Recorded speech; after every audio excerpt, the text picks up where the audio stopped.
How do you see yourself in relation to the deaf and the hearing communities? I feel like in relation to, I guess, labels of deaf or hearing communities, it depends. I feel sometimes I'll sometimes say, if I'm referring to myself or my hearing loss, I'll say deaf, but mostly I'll say hard of hearing just because of how I grew up. I think because of my background, that's how doctors always refer to me and my mom, so I was always used to just saying hard of hearing. I'd say in relation to my life, even though I was in a hearing world, as I got older and I knew there were people with hearing loss in other places, and there were deaf communities, I could not wait to be a part of that because I felt so accepted in that area. And I think when I was growing up, where I did, I just didn't feel a part of the hearing world I was in.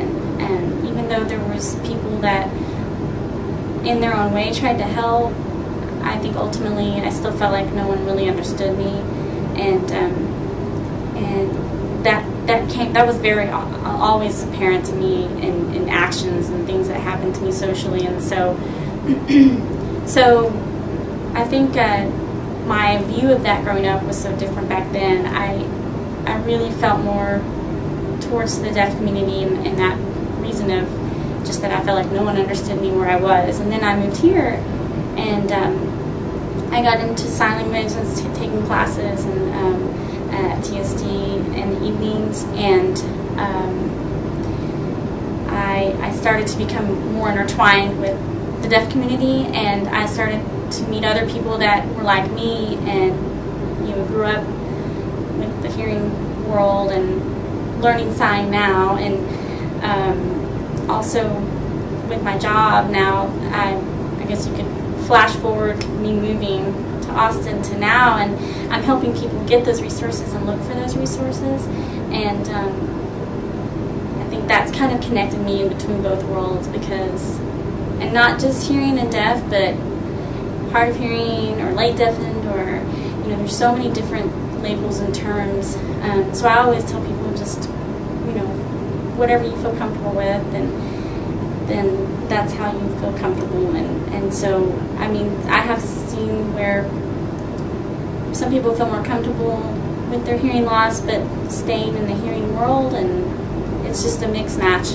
And I feel like I guess because I've kind of been through being in the hearing world only and not knowing anyone else, I feel that I kind of have been dipped in both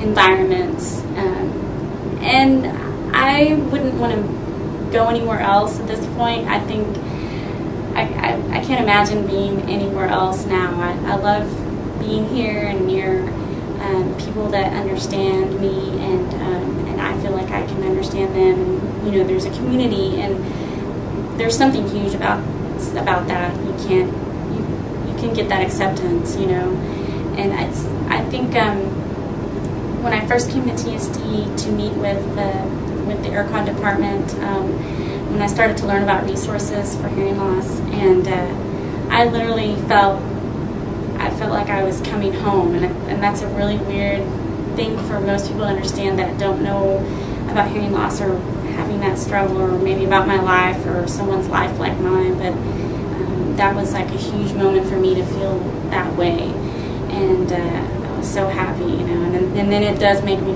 feel like, gosh, I just wish I could have been here sooner.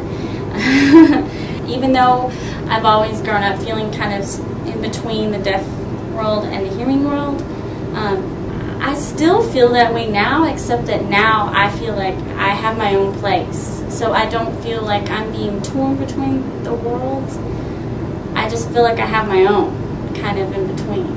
So I kind of can jump planets, I guess you could say.